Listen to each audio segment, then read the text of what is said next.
लालच हमें क्या से क्या बना देता है। एक छोटी सी कहानी है। एक दफ़ा क्या हुआ कि एक गांव में एक ऋषि आए। तो उन्हें बहुत भूख लगी थी। तो वो एक झोंपड़ी के पास चले गए। उस झोंपड़ी में एक लड़का रहता था। तो उस लड़के ने उस ऋषि मुनि की बहुत सेवा की। उन्हें जो बन सकता था वो खाना खिलाया। और जाते जाते वो ऋषि उसे 4 दीपक दे के गए। वो दीपक जल रहे थे और उन्होंने बोला कि तुम्हें 3 दिशाओं में जाना है। एक दीपक लेकर एक दिशा में, जहाँ पर ये दीपक बुझ जाएगा तो वहाँ पर तुमने ज़मीन को खोदना शुरू करना है। जब तुम ज़मीन को खोदोगे तो तुम्हें बहुत दौलत, इनाम वो मिलेगा, कोई सोना, कोई चांदी, कोई हीरे। तो ऐसे उस ऋषि ने 3 दिशाएं उसे बताई।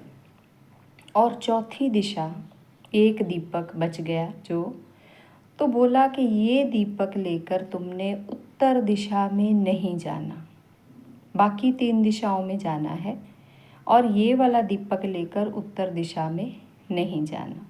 और ऐसा बोल के वो ऋषि वहाँ से चले गए। अब वो नौजवान बहुत ही खुश था। तो उसने सबसे पहले एक दिशा में जाने का निश्चय किया और दीपक लिया। दीपक लेकर वो जब गया, काफ़ी दूर तक चलता गया और जहाँ पर दीपक बुझ गया उसने ज़मीन को खोदना शुरू किया। और उसकी हैरानी की कोई हद ना रही कि वहाँ से बहुत ज़्यादा सोना निकला। वो तो बहुत खुश हो गया कि मैं तो अब अमीर हो जाऊंगा। और सोना लेके वो अपनी झोंपड़ी में वापस आया। तो धीरे धीरे उसने वो सोना बेचना शुरू किया और बहुत बड़ा अच्छा मकान बना लिया। अब उसे दूसरे दीपक की याद आई। तो वो दीपक लेके वो अगली दिशा में चला गया। तो ऐसे ही जहाँ पर वो दीपक बुझा, जब उसने ज़मीन को खोदा तो वहाँ से इतने हीरे जवाहरात निकले कि उसकी खुशी की कोई सीमा ना रही।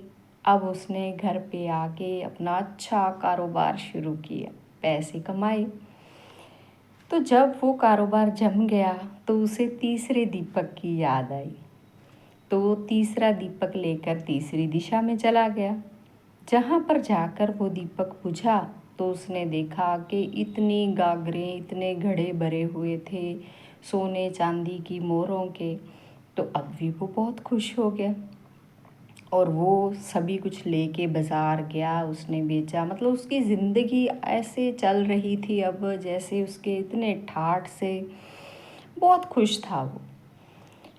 अचानक उसे एक दिन याद आया कि मुझे उत्तर दिशा में जाने के लिए मना किया था। तो एक दीपक जल रहा है, उसे लेकर तो मैंने जाना नहीं। तो सोचता रहा क्यों नहीं जाना, क्यों मना किया मुझे। तो उसे लगा कि ज़रूर इस दिशा में भी बहुत खजाना दबा है, तो जाऊंगा तो सही में। तो वो चल पड़ा। चलते चलते जहाँ जाकर वो दीपक बुझा उसने देखा कि बहुत सुंदर महल था। तो वो महल के अंदर चला गया।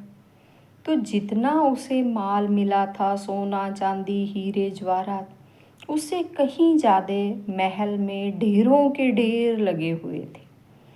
तो अब तो वो बहुत खुश था कि अब तो मेरी 7 पुश्तें, उन्हें भी कमाने की ज़रूरत नहीं, बैठ के आसानी से खाएंगी। पर उसे कुछ शोर सुनाई दिया, जैसे कोई चक्की चल रही हो। तो वो उस दिशा में चला कि चक्की की आवाज़ क्यों आ रही है। जब वो गया तो उसने देखा कि एक बूढ़ा आदमी चक्की चला रहा था। तो उसने उस बूढ़े आदमी से पूछा कि तुम यहाँ क्या कर रहे हो, ये चक्की क्यों चला रहे हो, इतना ज़्यादा सामान है वो लेकर तुम क्यों नहीं गए और यहाँ बैठे चक्की चला रहे हो।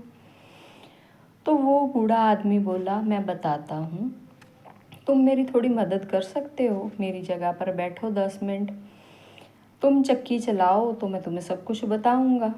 तो वो उस नौजवान ने सोचा कि चलो ठीक है। वो उस जगह पर बैठा और चक्की चलानी शुरू कर दी। तो अब वो बूढ़ा आदमी बहुत खुश था और खुशी से नाच रहा था। तो उस नौजवान ने चक्की चलानी बंद की और पूछा कि क्या हुआ। तो बुज़ुर्ग ने तभी कहा, चक्की को नहीं छोड़ना, लगातार चक्की चलाते रहना है। अगर तुमने चक्की चलानी बंद की तो ये सारा महल तुम्हारे ऊपर गिर जाएगा और तुम मर जाओगे। तो वो नौजवान तो ऐसे बैठा था जैसे उसका अभी रोना होगा। तो उसने पूछा, ये क्या, ऐसा क्यों? तो उस बुज़ुर्ग ने कहा कि तुम्हें एक ऋषि मिला था ना, उसने दीपक दिए थे, मुझे भी वो मिला था। तुमने भी जो उसने मना किया था वो दीपक लेकर चौथी दिशा में आना सोचा ना, और आए। मैंने भी ऐसे ही किया था। अब जिस जगह पर तुम बैठे हो ना, इस जगह पर कोई और बैठा था, उसने मुझे बिठाया और अब मैंने तुम्हें बिठा दिया। तो वो नौजवान बोला कि मेरा कैसे छुटकारा होगा? तो वो बुज़ुर्ग बोला, कोई बात नहीं, तुम्हारी ही तरह कोई और आएगा, यहाँ बैठेगा, तब तक चक्की चलाते रहो चलाते रहो। तो वो नौजवान तो अब बहुत बुरी तरह रो रहा था। तो जाते जाते उस बूढ़े ने कहा कि लालच बहुत बुरी बला है।